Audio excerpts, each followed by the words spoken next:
आहिस्ता आहिस्ता तुम्हें तमाम मामला समझ आ जाएंगे, फिक्र न करो। अमजद के चचा यके बाद दीगरे अमजद को नसीहत किए जा रहे थे। अमजद खामोशी से उनकी तमाम बातें सुनता रहा, सर हिलाता रहा, लेकिन किसी भी बात पर अमजद ने लबकुशाई नहीं की। अमजद के चचा करीम साहब बोले, मैं मुसलसल बोले जा रहा हूं, तुम भी तो कुछ कहो यार। अमजद गोया हुआ, चचा क्या कहूं, मेरे पास अल्फाज नहीं फिलहाल। आप मेरे हवाले से परेशान ना हो। अब बस सोचें कि राहिल भाई और उनकी अहलिया और उनके बच्चे आपको देखकर कितने खुश होंगे।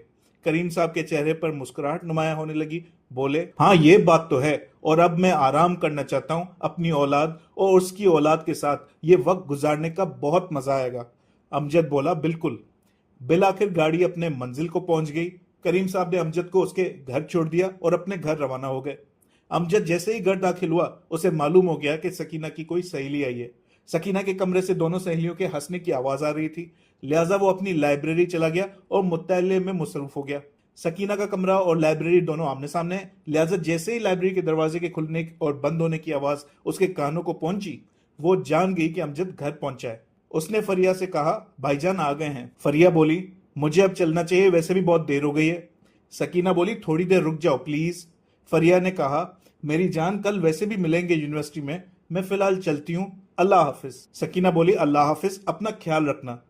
फरिया सकीना के कमरे से बाहर निकली और वो जा रही थी कि उसने राहदारी पर मौजूद अमजद की लाइब्रेरी की खिड़की से झांक कर देखा कि अमजद मुताला कर रहा है। वो थोड़ी देर के लिए उन किताबों को देखने लगी जो उसकी निगाह के सामने थी। अमजद ने थोड़ी देर के लिए अपनी निगाह किताब से हटाई और उसने देखा कि फरिया उसकी लाइब्रेरी की किताबों को झांक रही है। फरिया मुख्तलिफ कुतुब को देखने में इतनी मसरूफ थी कि उसे पता ही न चला कि अमजद उसे देख रहा है। अमजद बोला, अस्सलाम अलैकुम। फरिया जो किताबों की जानिब निगाह जमा कर बैठी थी, अमजद की आवाज सुनकर डर गई। उसने अमजद की जानिब देखकर कहा, वालेकुम अस्सलाम। अमजद बोला, आपको किताबों का शौक है? फरिया बोली, जी, लेकिन अब्बा जान पढ़ने नहीं देते, छुप छुप कर पढ़ती हूँ। अमजद ने पूछा, क्यों, किताबें क्यों नहीं पढ़ने देते? फरिया बोली, वो समझते हैं किताबें लोगों का दिमाग खराब कर देती हैं। अमजद मुस्कुराकर बोला, मैं समझ सकता हूं, मुझे भी ये बहुत सुनने को मिलता है, क्या करें, मुआशरे की जहालत। यह कहकर अमजद रुक गया। वो फरिया के सामने उसके वालिद को जाहिल कहने लगा था। इतने में सकीना अमजद और फरिया की आवाज सुनकर अपने कमरे से बाहर निकली। खिड़की के जरिए अपनी सहेली और भाई को गुफ्तगू करते देखकर उसके दांत बाहर निकले। उसने फरिया से कहा, क्या हुआ, तुम जा रही थी ना? फरिया बोली, हाँ हाँ जा रही हूँ। यह कहकर फरिया जल्द बाहर चली गई। सकीना ने लाइब्रेरी का दरवाजा खोला और अमजद की मेज के करीब मौजूद कुर्सी पर बैठकर बोली, क्या बात हो रही थी? अमजद बोला, किताबें देख रही थी तुम्हारी सहेली, कभी उसे इस कमरे लाया करो, उसे मुतल्ले का शौक है। सकीना बोली, वो तो ठीक है, आप बताएं, इतने दिनों बाद गए गाँव, मजा आया? अमजद बोला, हाँ, लेकिन तुम्हें तो पता है मैं यादे माजी का मारा हूं, थोड़ा वक्त लगेगा इस मर्ज से बाहर आने में। चाय बना लाओ, मुलाजिम को ना कहना मुझे उसके हाथ की चाय बिल्कुल पसंद नहीं। सकीना बोली, तो उसे बोल दिया करे ना, वो कैसे आपके मुताबिक चाय बनाएगा अगर आप उसे कुछ कहेंगे ही नहीं। अमजद बोला, तुम्हें तो पता है मुझे बराह रास्त कहने से डर लगता है, वो बेचारा बुरा मान गया तो।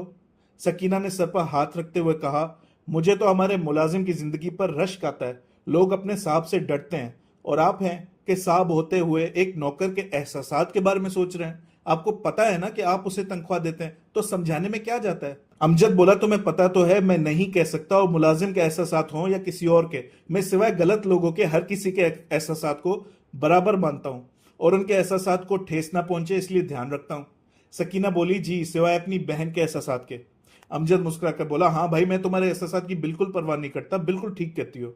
इतने में मुलाजिम अमजद के लिए चाय लाया। मुस्कुराकर बोला, साहब आपको मेरे हाथों की चाय पसंद है ना? सकीना ने मुस्कुराकर अमजद की जानिब देखा, बोली, भाई चले, मैं चलती हूँ, आप चाय और मुतल्ले का मजा लीजिए। अमजद ने चाय की प्याली मुलाजिम से लेते हुए कहा, शुक्रिया। अमजद ने चाय की एक चुस्की ली, उसे बिल्कुल मजा ना आया, लेकिन मुलाजिम से बोला, चाय हो तो ऐसी। मुलाजिम बोला, साहब वो शफीक भाई आए हैं, उन्हें अंदर भेज दूं? अमजद बोला, भाई कितनी बार कहा है कि भेज दिया करो अंदर, वो मेरा दोस्त है, पूछने की जरूरत नहीं। मुलाजिम बोला, जी साहब।